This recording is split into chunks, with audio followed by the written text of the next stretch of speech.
YCP అధ్యక్షుడు జగన్మోహన్ రెడ్డి దగ్గర నుంచి వాళ్ళ కింద స్థాయి కార్యకర్త దాకా అంటే మధ్యలో రోజా కానీ వీళ్ళందరూ పర్టికులర్గా పవన్ కళ్యాణ్ని టార్గెట్ చేయడానికి గల కారణం ఏంటి? మరి గతంలో చూస్తే జగన్మోహన్ రెడ్డి ఏమో పవన్ కళ్యాణ్ గారిని ఉద్దేశించి నువ్వు కార్పొరేటర్కి ఎక్కువ, ఎమ్మెల్యేకి తక్కువ అంటూ మాట్లాడిన మాటలు. మరి నిన్నటికి నిన్న ఆర్కే రోజా మాట్లాడుతూ నీ అన్నకు ఉద్యోగం ఇచ్చుకున్నావు సరే, మరి నిరుద్యోగుల పరిస్థితి ఏంటి అంటూ చేసిన వ్యాఖ్యలు ఎలా చూడాలంటారు ఇవన్నీ? అసలుకి రోజా గారు ఒక్క మాట అడుగుతున్నా సార్. రాజశేఖర రెడ్డి గారు బతుకున్నప్పుడు భాస్కర్ రెడ్డి కానీ భాస్కర్ రెడ్డి ఫ్యామిలీని కానీ దగ్గరికి కూడా రానిಲ್ಲ.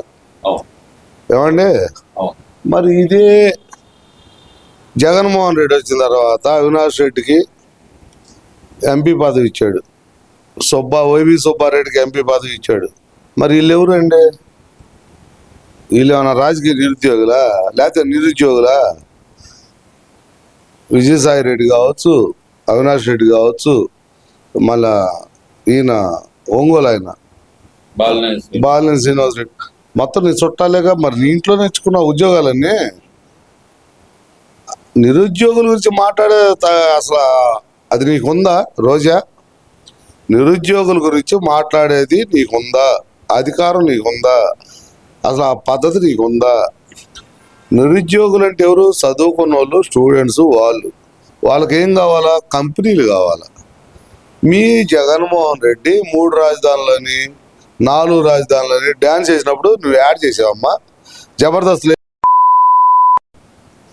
ఏం చేస్తున్నావు? ఆ రోజు 3 రాజధానులు కాదు, 1 రాజధాని. రైతులు మన నమ్ముకొని పొలాలు ఇచ్చారు, గవర్నమెంట్ నమ్ముకొని, ఈడీని నమ్ముకొని కాదు, గవర్నమెంట్ నమ్ముకొని పొలాలు ఇచ్చారు. వాళ్ళకి అన్యాయం జరిగింది అని ఎందుకు చెప్పలేకపోయావు? ఇవాళ నిరుద్యోగులు గుర్తొచ్చారు నీకు. అసలు నువ్వు 2 సార్లు చేసి ఒక నగిరి ఎమ్మెల్యేగా ఎంతమంది నిరుద్యోగులకు ఉద్యోగాలు ఇప్పించావు చెప్పమానండి. ఏమనే చెప్పమానండి. నేను ఇగో జగన్మోహన్ రెడ్డి గవర్నమెంట్లో ఎంతమందికి ఎంప్లాయీస్కి ఉద్యోగాలు ఇప్పించాను అని, వాళ్ళ టైర్కి ఇదిగో జీతాలు ఇచ్చాను అని ఆమెనే చెప్పమానండి. మళ్ళీ మనం మాట్లాడుతుంది ఎందుకు? అంటే ఇక్కడ ఇంకో విషయం ఏంటంటే, ఆడుదాం ఆంధ్ర మీద ఏదైతే ఏసీబీ విచారణ మొదలైంది, ఇప్పుడు ఆమె మాట్లాడితే గనక నేను ప్రశ్నిస్తున్నాను కాబట్టి నన్ను అరెస్ట్ చేస్తున్నారు అనే మాట వాడటానికే ఈ మధ్యకాలంలో మీడియా ముందరకు వస్తుంది అనుకోవచ్చు అంటారా? ఒక్కటి సార్, ఆడుదాం ఆంధ్ర మొన్న కూడా మాట్లాడే పోయినసారి కూడా ఆడుదాం ఆంధ్ర వలన నువ్వు సాధించింది ఏమైనా ఉందా? నీ ఆస్తులు పెంచుకున్నావు, నీ జగన్మోహన్ రెడ్డి గారి కమిషన్లు పెంచావు. ఒక్క క్రీడాకారుడికైనా నీ ద్వారా ఉపయోగం జరిగిందా? ఆడుదాం ఆంధ్రాలో నువ్వేదో బ్యాట్ పట్టుకోవడం, జగన్మోహన్ రెడ్డి ఏదో పెద్ద బ్యాట్స్మెన్ అంటే నీ కోచింగ్ ఇవ్వటం, అసలు అది ఎంత చండాలంగా ఉందంటే మీ ఇద్దరు ఫోటోలు ఒకసారి చూసుకొని సిగ్గుతో చచ్చిపోవాల. అలా ఇదంతా కాదండి, అలా ఈ రోజు అనే దాని గురించి మాట్లాడతాం ఎంత దరిద్రం అంటే మాకు కూడా సిగ్గేస్తుంది. పద్దాక ఈ జగన్మోహన్ రెడ్డి ఈ రోజా గురించి మాట్లాడాలన్నా మాకు కూడా సిగ్గేస్తుందండి. సిగ్గు ఎగ్గు లేని బతుకులు వెళ్ళాయి.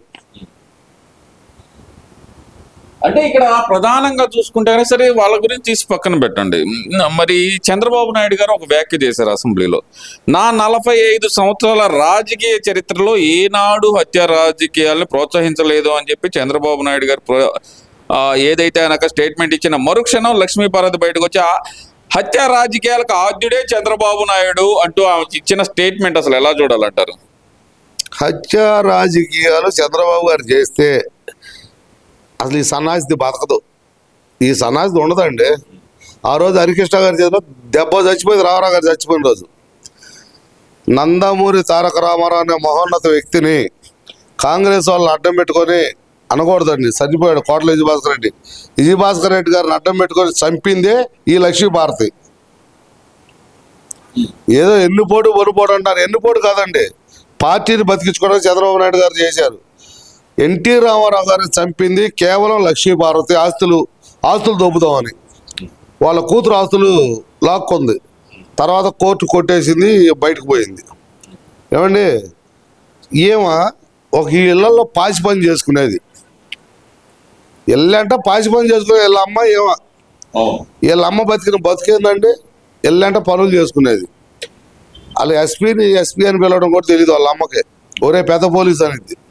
శంకర్ పిచ్చి ఇలా తమ్ముడు ఒకడు ఉన్నాడు చుట్టం, వాడు ఎట్ట వెలిగిచ్చాడు.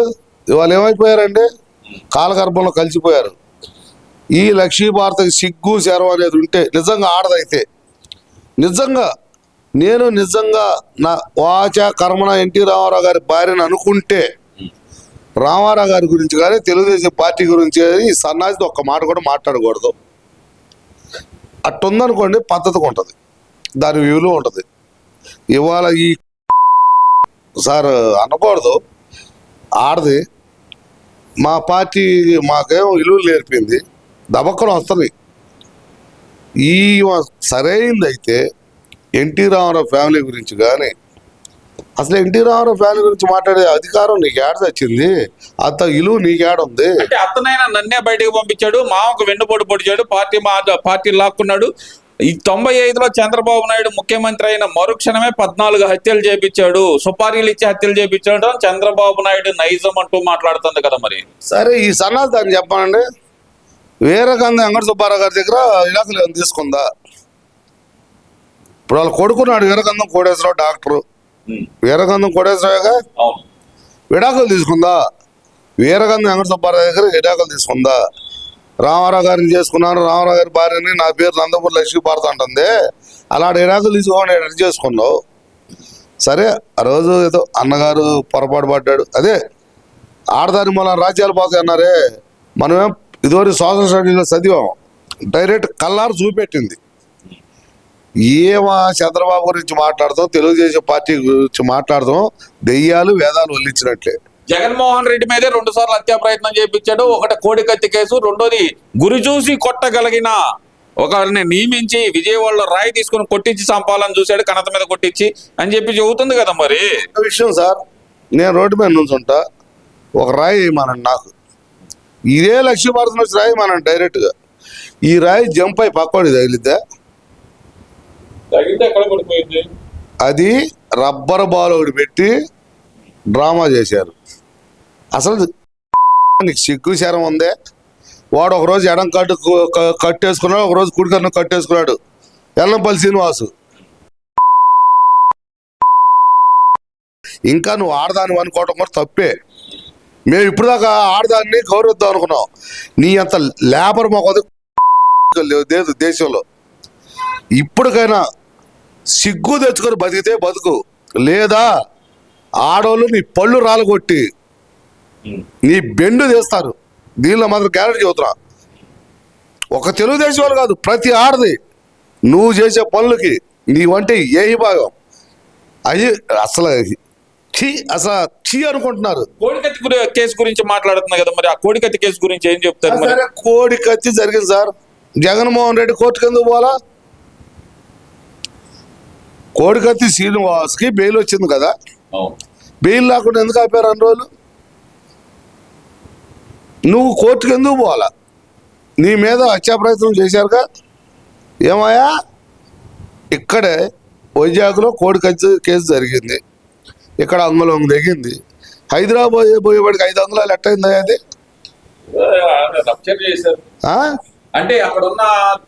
అంటే మధ్యలో ఇంకో కోడికత్తి ఎవరు గీశారు ఏంది? ఇక్కడ అంగుళం దిగింది, డాక్టర్ సర్టిఫికేట్ ఉంది, దాన్ని తొక్కిపెట్టారు, హైదరాబాద్ పోయో. నీకు నువ్వు ఆంధ్ర సీఎం చేయాలనుకున్నావు, ఆంధ్ర మీద డాక్టర్ల మీద నమ్మకం లేదా? ఆ రోజు హైదరాబాద్ ఎందుకు పోయా? నువ్వు ఆంధ్రప్రదేశ్ కాపాడేవాడు, ఆంధ్రప్రదేశ్ ప్రజలను కాపాడేవాడు అయితే హైదరాబాద్ పోవాల్సిన పనే ఉంది. ఇక్కడ చాలా హాస్పిటల్ ఉన్నాయి కదా. నీకు నిజంగా జరిగింది అబ్బే అయితే, నిజంగా నీ మీద చంద్రబాబు నాయుడు హత్యా ప్రయత్నం చేపిస్తే ఇక్కడుండి పోరాడాలిగా. ఎక్కడుండి పోరాడాలి కదండి.